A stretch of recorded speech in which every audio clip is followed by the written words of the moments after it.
Fear is simply the consequence of every lie.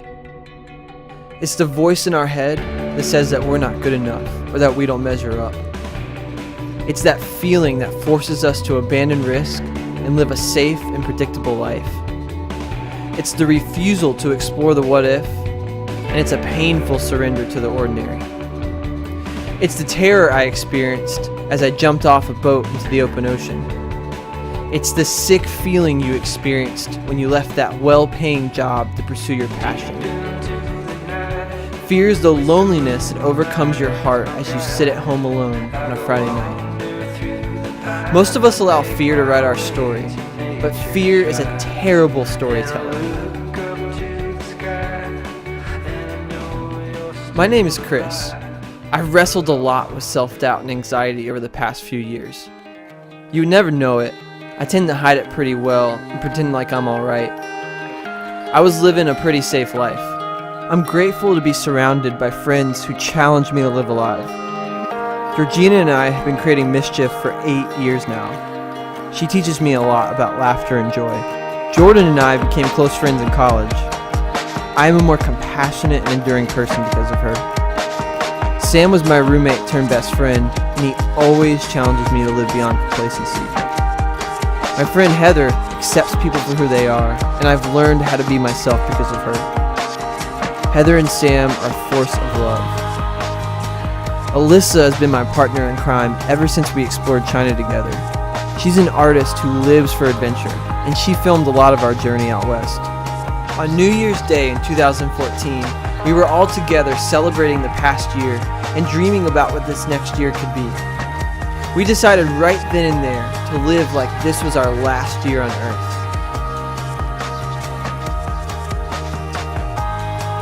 I decided to jump into the deep end. What if we lived like every day was our last and we savored every moment possible? Our friend Jordan lives every day like it's her last, because it actually could be. Jordan was born with a neuromuscular atrophy disease that began to show its face when she was 6 years old. Over the last 18 years, she has dealt with the slow loss of the major functions in her body. As you might imagine, traveling is quite an ordeal for Jordan. Airplanes are not designed with the disabled community in mind. This was going to make our journey a little more interesting. Be normal. Just act normal.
Heather and I were standing in line to board the plane.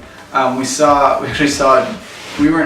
knew that Jordan and Chris and everyone else had boarded the plane, and we were standing there and we saw Jordan's chair being pushed up from the tunnel and through. They're gonna go put it on the plane, and that was like, I think that was kind of a moment that I was just like, oh wow, like this is happening, like Jordan's in there.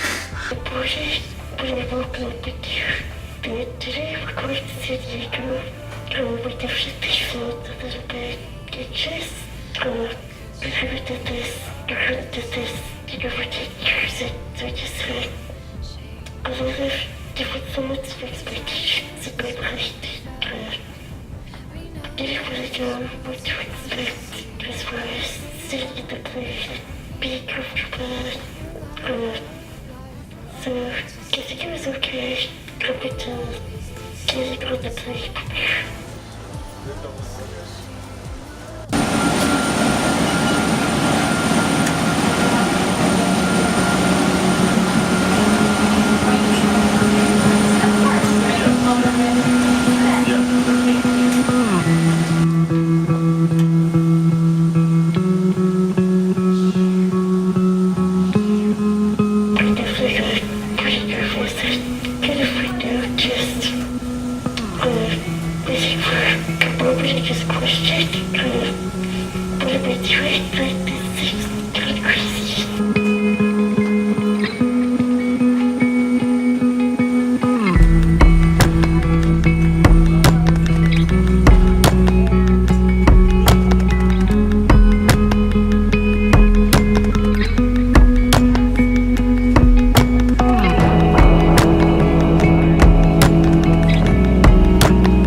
Well, we had a problem with the wheelchair.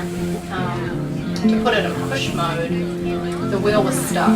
So I could see the guys, like I was looking through the plane window, and I could see the guys like pushing it and trying to kick the wheel and get it to work, but it wasn't working. But they wouldn't let me go outside because you had to have special clearance. So then we had to wait for someone to walk me down there and deal with it. So I had to show a guy how to actually sit in the chair, use the joystick, and he had to ride it inside.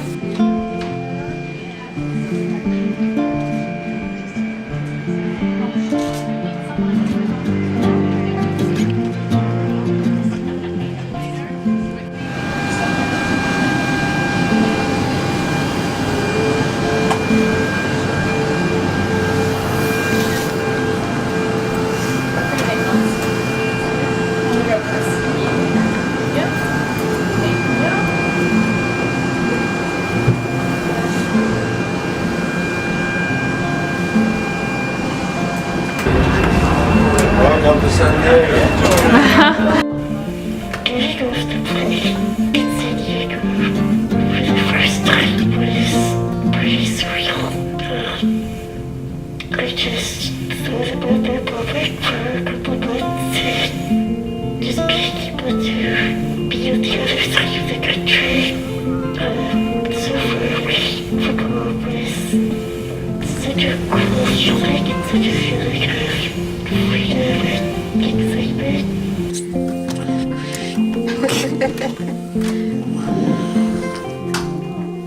Go for it, Jordan. You have a view of the arena. Sorry. You're good.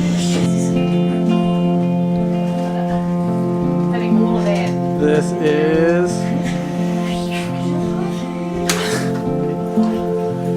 awesome.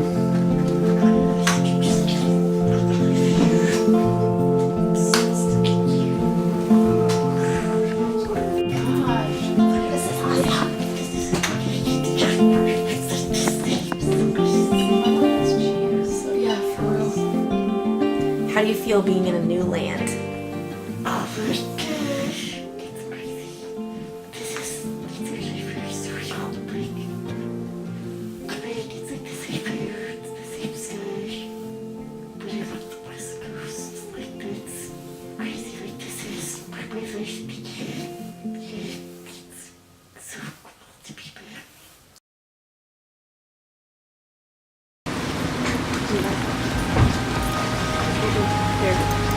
Ready? Ready? Zoom in, zoom in, zoom in, zoom in, zoom in.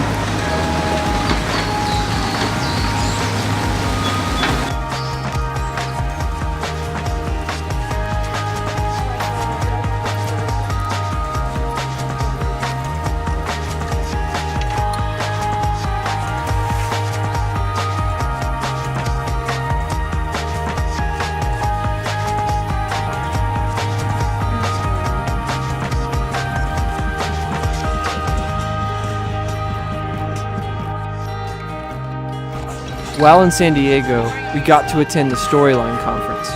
We learned all about what it takes to live a good story, and then we actually got the chance to put it into practice. You're stuck? Hold on a second.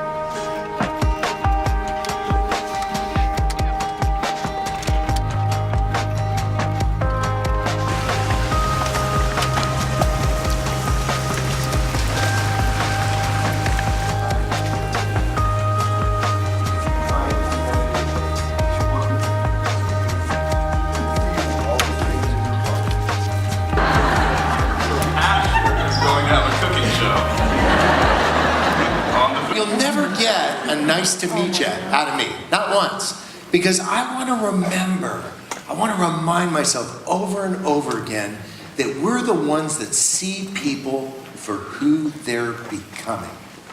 That's what changes everything. You guys, if you know me, every single Thursday I quit stuff. Do you guys ever do that? Every single Thursday, that's it. I just quit all kinds of stuff. Can I get a hug? Aww. We were like, oh, I think we want to go. And then Jordan had been thinking about going somewhere. It's like, hey, what do you Just on a think? plane. What do you think about us going? And this is the first flight, isn't it, Jordan? Yeah. Since I was like 12. Wow. Like a week, I've just been like scared because it's like really challenging. Yes. And it's just like, it's like just scary. Oh my gosh, I'm gonna cry. That's amazing. We're here and it's like a challenge. This trip was never just about going to a conference. It was about a journey of discovery.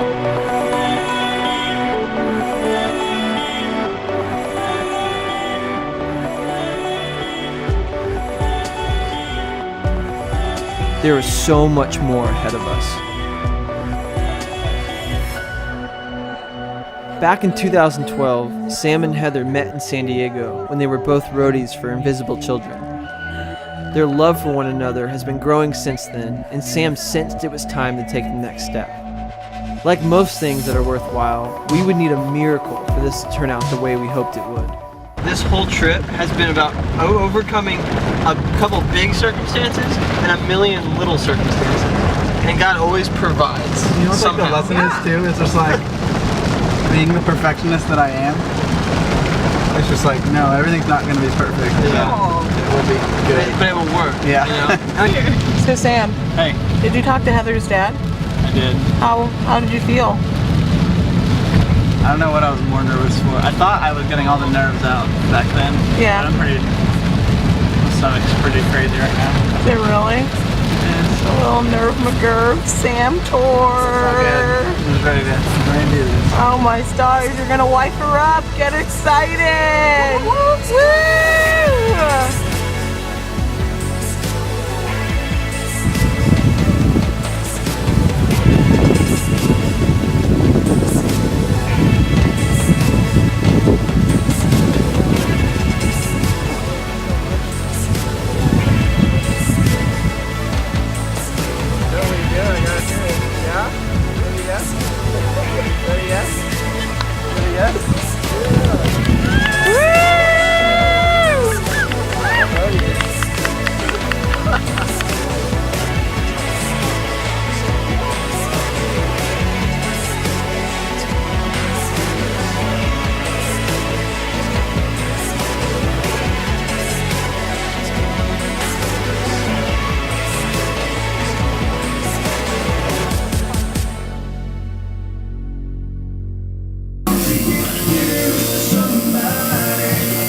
Yeah, so the message always sticks out to me too. I always reread it sometimes in there. It means so much. Well, you made it. Now you gotta go get in a bar fight. What happens? You get tattooed, you get super tough, start getting a bar fight.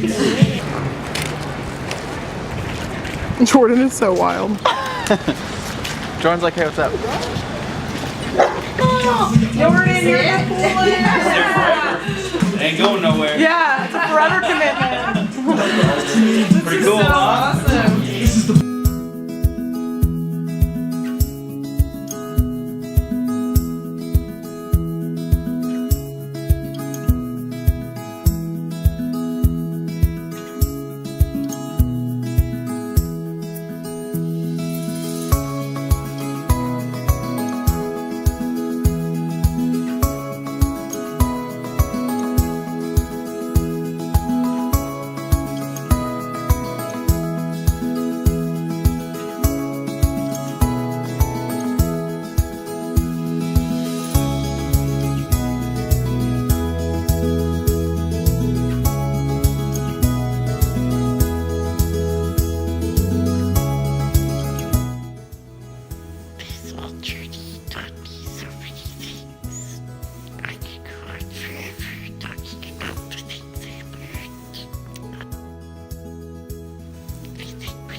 What started as a crazy adventure on New Year's Day ended up becoming a journey that would catalyze big changes in our lives.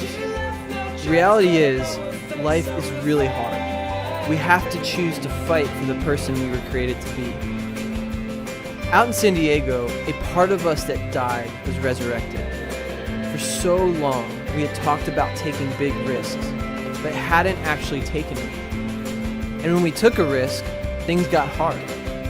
Whether it was Jordan being stranded in a hotel with her broken wheelchair, or being soaked for days in a rare, never-ending California rainstorm, or even my foot that was in desperate need of surgery. As a community, we overcame fear and took a big risk. At the time, it felt kind of irresponsible, and it didn't really seem that big of a deal. But as we settled back in Orlando, we realized that we were completely different people. A new season had begun in our lives. No longer did our fears and anxieties hold us back from our dreams, but we began to allow the hard things of life to transform the person we are becoming and fuel our courage.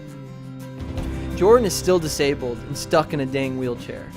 We really hope and believe that Jesus wants to heal her. We're going to keep harassing him about this until the day he does, but in the meantime, Jordan's not going to sit around and mope. She's going to live.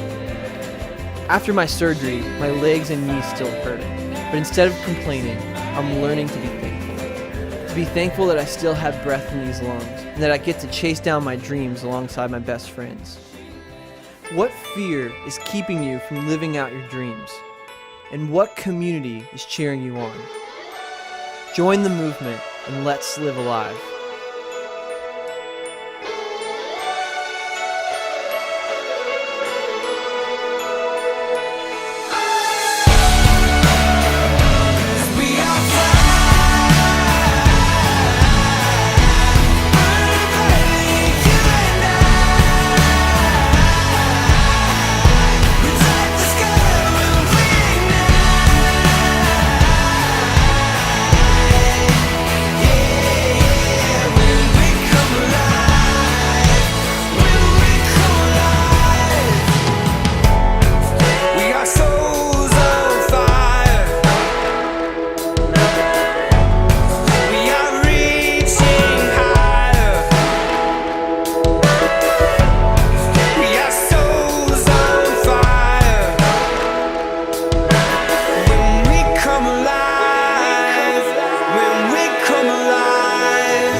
You and I